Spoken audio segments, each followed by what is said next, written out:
Mr. Gibson here, and I want to show you how to create a mandala using the Symmetry Tool in Autodesk Sketchbook. So let's get started. Go ahead and launch your program. Boom. All right, what are we looking at here? So this is my mandala I've already created. I use the Symmetry Tool to do it. I use the inking brush to draw my lines, and I use the fill bucket to color. And so let me show you how to do this. Go ahead and create a new sketch.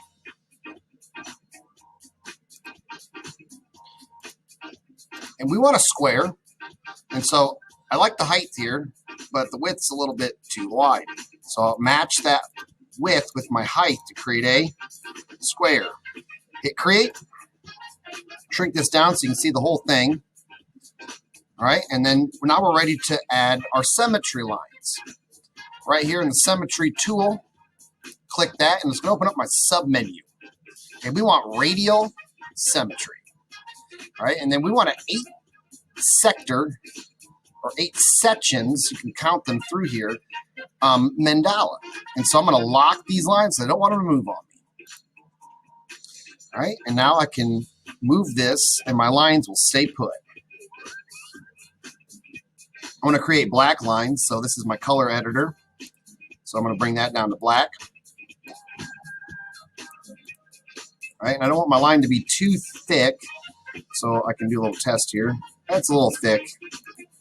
Let's see. You see how that's marking the same place on all the sections? That's the power of the Symmetry Tool. So I think I like that line thickness. Go ahead and undo what I did. I'm going to use the stroke stabilizer for this drawing. You don't have to, but I do like it. So I'm going to add that. Okay, and so all you need to do is focus on one section. All right, and the rest of it, as you saw, will be done for you. All right, so let's start with a simple mark. Uh-oh. let me make this quiet real fast. Oh, hit a button there. Okay, so start at the bottom. Really, you can start anywhere, but just for simplicity, start at the bottom. And I'm just going to go with a V. And you see how that did that in all the sections for me? Super nice. And so all I have to do is just continue building this section. And so how about a bump line? Just a little bump. So we got a pointy and I got a round. All right, and then let's do, oh, I don't know, how about a loop-de-loop? So just using lines here. That's all I'm doing. How about some shapes? Circle. And I like to pan out to see how it's going. That's all I'm doing here. And let's see. I want to make sure this line has a little target here. And so what I want to do is I go upside down curl just to kind of match that one. All right. I'm going to do like a leaf, kind of leaf-like shape. And then let's build on this one, make an actual leaf. And then I'm just going to go up, back down just to fill that gap. All right, and so I'm just working on one section here. All right, let's go. I kind of feel like these need a little fill space here. I like filling in my negative space by matching what's around it.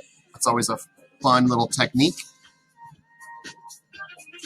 And then let's see, how about we do big curve up, right? And then what I'm going to do, I'm going to double this line. So make sure I got my space to go above it. So just give myself a little border here. So I'm going to go in here and add some lines.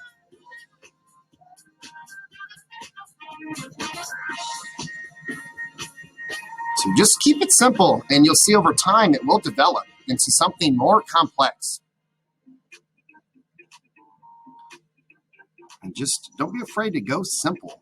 A lot of people think you got to make these most amazing, interesting marks ever. It's just not the case. You just need to just go with it. Just go with it. Okay, so like I'm feeling zigzaggy, so just go with it. There we go. All right, and then we're getting to the top here, so we don't have too much more room to go, but we can go a little bit further. I'm going to go a cloud line. All right. I like that. And then let's finish off with a zigzag line. There you go. Now I can go in here and beef up my design, so to speak, by just building on what I have. Okay.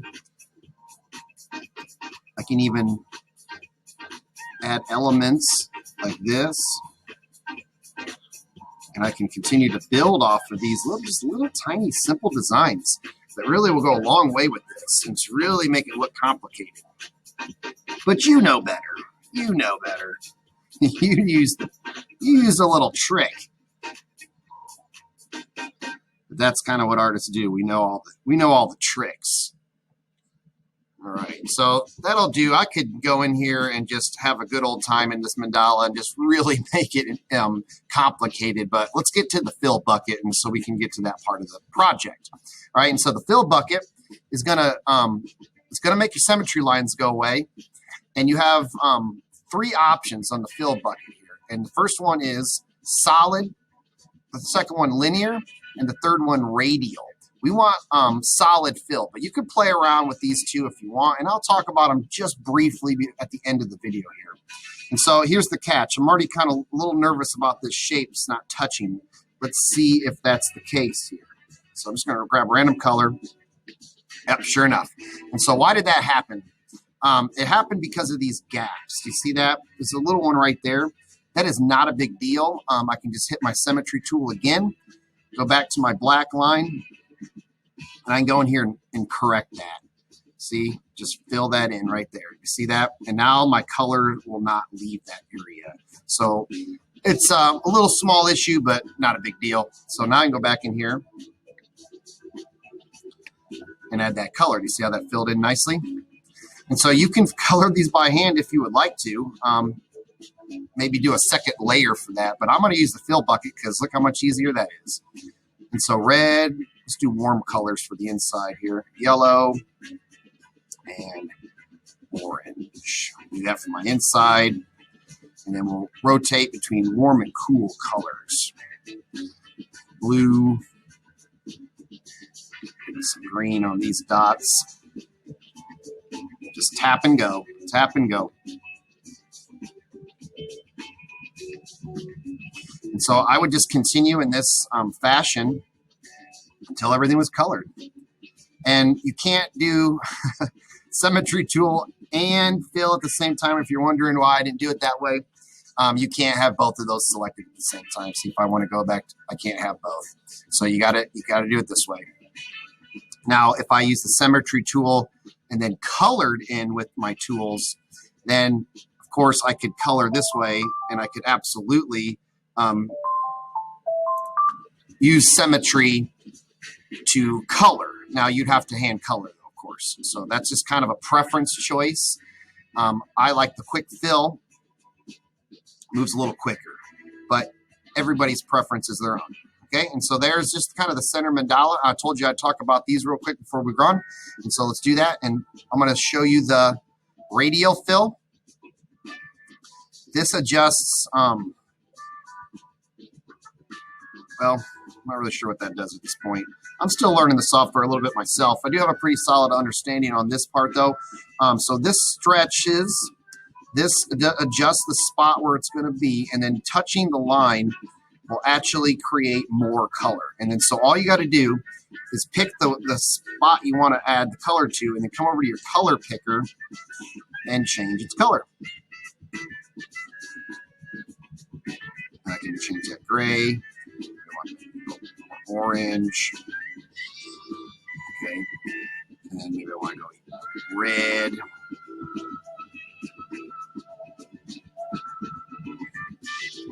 Maybe we'll go a little, I don't know, purple. So you can see how I can adjust this and play around with the radial pattern of my color. And then when you're done, hit OK. And that stays filled in like that. And so that's how you use the radial fill. And linear is the same way. It just fills across your paper as opposed to radial, which you understand radial balance because we're doing a mandala. All right, so that's everything. Go ahead and save it. Make sure you save your art. So have fun using the Symmetry tool and making mandalas. Good luck out there.